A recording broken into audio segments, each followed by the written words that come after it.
Hey guys, it's Spooks and Crimes. I'm Mimi, co-host JB. This is episode 65. This is John Arthur Walthall. In 2009, John Arthur Walthall was charged with 4 counts of wire fraud and 1 count of failure to appear after he convinced an elderly couple to invest 5.5 million into a scheme where he promised to extract gold from abandoned mines. I can't Oh, believe these poor old people. Why are they so vulnerable? I know. I was like, poor guys. While John was waiting for trial, he took off. He was arrested in July 2011 with a 45 caliber pistol, 3 barrel extenders, 3 magazines, and a fake silencer, and a book called How to Be Invisible. John was convicted of convincing the elderly couple to invest in a phony gold mining scheme. U.S. District Court Judge Andrew J. Goldford sentenced John to 14 years in prison and ordered him to pay back the millions of dollars in restitution. In March 2014, the FBI was contacted by family members of 2 inmates with information about John. I got a question. Like, how do you, if they put you in jail for like 14 years in prison, how the fuck are you supposed to pay those people back all that money? Just wait till you get out of jail and then start paying it? I don't know. I never. Because you don't get, it's not like Yeah. work release. Work release comes with very, very well behavior and everything else. So it's not like he's making money. I don't. I actually don't know how those people would get their money. Okay. Unless they got him before he spent it. Maybe. But there's a lot of cases where it's like that, Yeah, when you get caught with fraud, the money's already gone, Yeah. and then they have to pay it back. They mentioned that John approached the men and asked them for their assistance in kidnapping and murdering of the U.S. District Judge Andrew Guilford. Guilford or Guilford? I'm not actually sure. We're going to call him Guilford.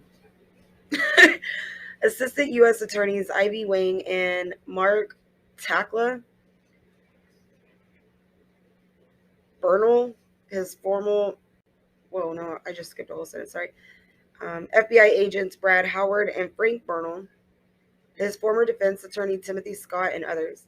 John had been planning this for 3 years. He had step-by-step instructions on how he wanted it done. Like this guy was like planning this shit. Like I was like, this is the reason why when I read that, or I was interested in that story, because that seems like a movie. Oh yeah. That's something like when I read it, I was like, what the fuck? It's like, damn, this guy wanted a lot of people dead. Okay. Allegedly, John told the fellow inmates that he would pay them 25 million to hire a 16-man hit squad from Colombia. I feel like 25 million is not enough for 16 men. No, but my thing is this: it's like, where are you gonna get that type of money? Because the one thing you don't want to do is con people who are going to murder other people, because if you don't pay them, they're gonna come. That's like fucking with the come for mafia you. cartels or some You shit. think you can disappear from them? No. He said that they would have to find someone, open up a trust in Canada, and he would pay them with the money from the gold mines. See, that's right there. That seems like a con. Because like, yeah, there's no way. And does someone? I'm gonna go ahead and spoiler alert, but does someone actually fall for this? Oh, you know what? I don't know if. I know I will. You will come to it, but I'm gonna say it. But the people he does come to, they tell their family, and that's how it all gets shut down, because they're like, yeah, that sounds fucked up. Well, damn, did he go and get some fucking 16, 12-year-olds? Well, remember, he's in prison at this point, so he can only talk to like other inmates. Oh my god. Because at this time, he's in prison for when he was trying to calm the elderly people.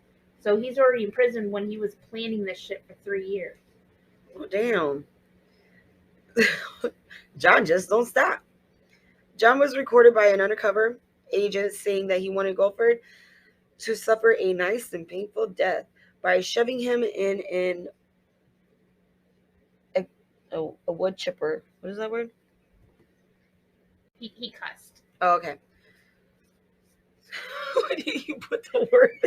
Like I'm looking at it like because that's what they put. this is what the person was saying. So I just copied it. It didn't say what like word. Oh, he said. okay. It just put that. I'm like, you get throw me off like that. I You know, I cuss like a motherfucker. I didn't know what word he used, so I just had to like. If it was me, I would have been like, shove him in a fucking wood chipper. His plan was for them to kidnap Judge Golfer and force him to exonerate John. He wanted one of his eyes cut out and then place him in a wood chipper to kill him. Well, why would you want to keep an eye? Well, no, he is to torture him to make sure he gets exonerated. And then when the judge is like, okay, you're free to go, then they're like, kill this bitch. Okay. All John, I can think of is Tucker Dale with the kids. Like, oh my God. Now that's what I'm going to have in my mind. John was allegedly said to have offered up to $1 million per victim. He tried to claim that he was insane and suffered from schizophrenia or a delusional disorder. Psychologists found no signs he suffered from any mental illnesses. His first trial was April 2016, and it with jurors deadlocked 10-2 in favor of guilt. But his second trial was later that year. In December 2nd, 2016, John was sentenced to 20 years in prison for his role in the murder. In the murder for hire. Okay. Of the U.S. District Judge, 2 assistant U.S. attorneys, 2 FBI agents, and his former defense attorney. Well, damn, now you're going after the attorneys? Because he blamed his attorney for not doing a good job. John needs to be stopped. He was in prison for serving a 14-year sentence for a gold investment scheme when he was indicated in December 2014 for soliciting his hire for murder plot. John appealed, so in 2019, his 2016 conviction was overturned. The court found the district court committed to structural error by failing to inform John of his right to self-representation. You did it, buddy. I didn't think I was ever going to get out of that fucking paragraph. He said during his trial that the judicial system and Timothy Scott, his former defense attorney, was conspiring to send him to prison. I need one of those things where it just gives you each line. You know, it's talking about like a bookmark when you use each line. I'd be losing where I'm at. In April 2022, John was convicted during his retrial for his role in the murder for hire plot. Jurors deliberated for under 3 hours before rendering the verdict. Assistant U.S. Attorney Fred Shepard said in court, he wanted these people dead. He's obsessed about it. He was willing to con whoever to make it happen. So John was originally convicted in 2016 for the murder for hire plot and sentenced in an additional 20 years in prison. In 2019, it was overturned, and in 2022, he was convicted again.